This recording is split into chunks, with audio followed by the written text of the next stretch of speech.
Mas como é que a vida se revela?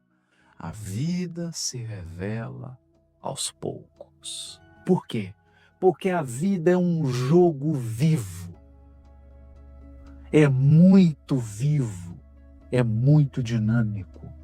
Onde tem um ser humano, tem um universo. Você não é capaz de prever o que vai no coração e na mente de uma criatura. Nenhum de nós. Por isso que não tem garantia. E é por isso que a vida vai se desvelando passo a passo, as coisas vão acontecendo. Não vem um mapa com todos os pontos do caminho.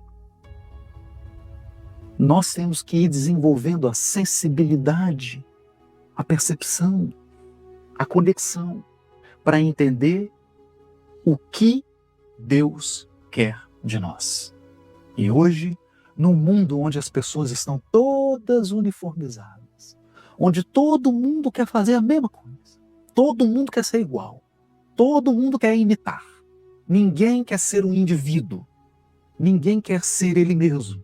É muito difícil ouvir os apelos do mundo superior a nosso respeito. Porque os espíritos superiores que dirigem o nosso destino espiritual estão nos dizendo: para de se comparar. Para de se comparar.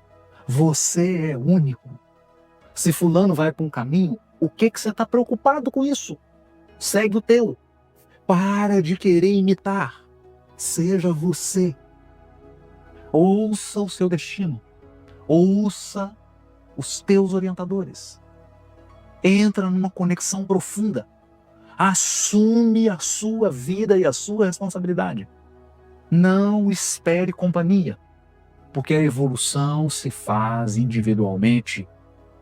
Você pode interceder, você pode ajudar, mas não pode carregar ninguém. É essa a lição do Senhor que queres que eu faça. Segunda coisa que eles dizem: não existe trabalho mais importante.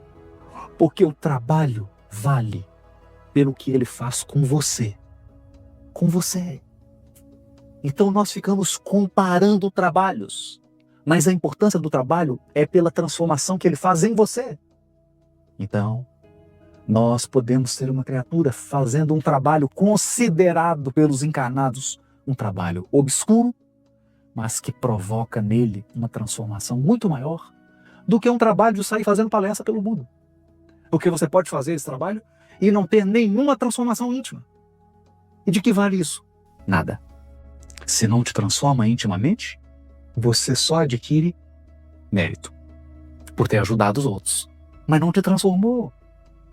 Não te transformou. Então é como se fosse um mendigo segurando pratos de ouro.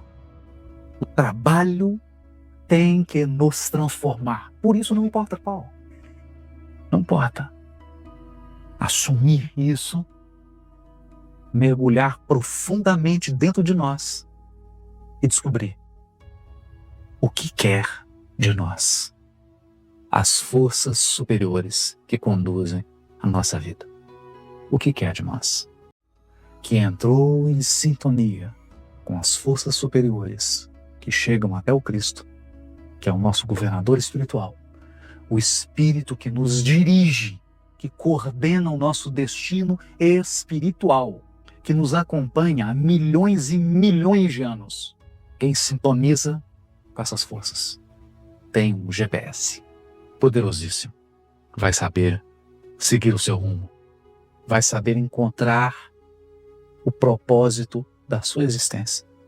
E vai fazer com o que Deus lhe deu o melhor. Esse é o convite de Paulo. Esse é o convite da doutrina espírita. Nós temos hoje mais recursos do que tiveram os apóstolos. Temos o Consolador Prometido que nos explica em detalhes mundo espiritual, reencarnação, lei de causa e efeito, evolução espiritual. Está tudo explicado. Eles não tinham isso. Mas tinham algo que nós precisamos desenvolver. Confiança. Fé. Confiança. Confiança é saber entregar-se ao Criador e esperar dele a direção. Fazer a caridade focando somente na própria evolução não seria uma ação muito egoísta? Bom, aqui nós vamos pegar um princípio natural. Você entra num avião, recebe o seguinte aviso: em caso de despressurização, máscara de oxigênio cairão. Coloque primeiro em você, depois auxilie a pessoa. Isso é muito importante, porque Jesus nos ensinou assim: ame o teu próximo como a ti mesmo. Então, primeiro põe a máscara em você. Primeiro faça prece por você. Acorde, se proteja, faça prece, faça uma leitura. Chegou a hora do almoço? Faz prece de novo. Higieniza. Cuida do seu sentimento. Cuida do seu espírito, porque senão você não vai conseguir ajudar ninguém. Se nós não cuidarmos de nós, se nós não nos amarmos, o problema é que o amor a nós mesmos foi desviado. As pessoas acham que se amar é comprar uma bolsa bonita, é dar coisas materiais. Amar-se é cuidar do coração, cuidar do espírito. Percebeu que está começando a vir uma tristezazinha, você não sabe de onde, não sabe por quê, vai dando aquela amargura. Cuida de você. Para. Toma um banho gelado. Faz uma prece. Lê uma página. Se não passar, fica em prece. 1 hora, 2, 3, não importa. Cuida. Cuida. Por quê? Se nós ficarmos numa busca louca de achar que estamos ajudando os outros, sem cuidar de nós, você pode perder o oxigênio. E aí você não vai ajudar nem o outro, nem você mesmo. Outro ponto fundamental: ninguém tem responsabilidade pela consciência do outro. Exceção feita ao caso quando nós temos alguém que é menor de idade sob a nossa responsabilidade, em que nós devemos orientar e educar. Mas atingida a maioridade, acabou. Acabou. A pessoa é livre para fazer as suas escolhas, para viver a sua vida. E é Deus que vai cuidar. Porque senão, nós esquecemos o nosso processo de iluminação espiritual para viver a vida do outro. Chega no mundo espiritual, vai responder pelo outro. Vai perguntar: o que você fez com a sua vida? Não, com a minha eu não fiz nada, porque eu fiquei preocupado com a do outro. Eu queria ser caridoso. Caridade é como o calor de um forno. Se o forno está ligado e está quente, irradia. Caridade é o que emana de você.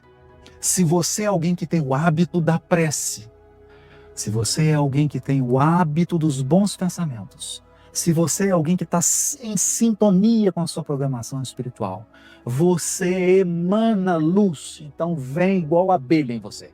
Você está andando na rua e vem alguém atrai para ser ajudado. Você não busca. Vem. É um imã, é um magnetismo que atrai. Você ajuda sem querer. Sem querer. É natural. Por quê? Porque você está emanando a luz que construiu por dentro. Esse é o ponto. Esse é o ponto. E a verdadeira ajuda que nós podemos dar a alguém é o exemplo. Quando eu me encontro, quando eu estabeleço um relacionamento com Deus, quando eu faço a luz sair do meu espírito, o meu exemplo contagia. Essa é a maior caridade do planeta. É a maior caridade. A caridade do exemplo. Eu queria compartilhar algo aqui. Francisco Cândido Xavier mudou o panorama do espiritismo no Brasil e no planeta. Aí você vai lá ver onde ele vivia. Você entra no quarto dele, você não consegue fazer assim nos braços. A cama que ele dormia, desse tamanhozinho. Então você se pergunta, o que aconteceu? Por que ele não saiu viajando no mundo, ele não pegou milhões de aviões, ele não deu volta nenhuma em torno do mundo? O que aconteceu foi o seguinte: o Chico realizou um processo interior tão profundo de iluminação que começou a jorrar luz. Começa a vibrar intensamente, tão profundamente, que as pessoas começam a ser atraídas inconscientemente. E tudo acontece. Por isso, precisamos voltar a colocar o foco na ampliação da nossa percepção espiritual. Nosso foco deve ser a nossa iluminação íntima. O nosso foco deve ser: brilhe a vossa luz. Jesus já tinha dito isso, ele disse assim: brilhe a vossa luz. Quem pode esconder uma cidade sobre um monte? Se você estiver brilhando, nada esconde.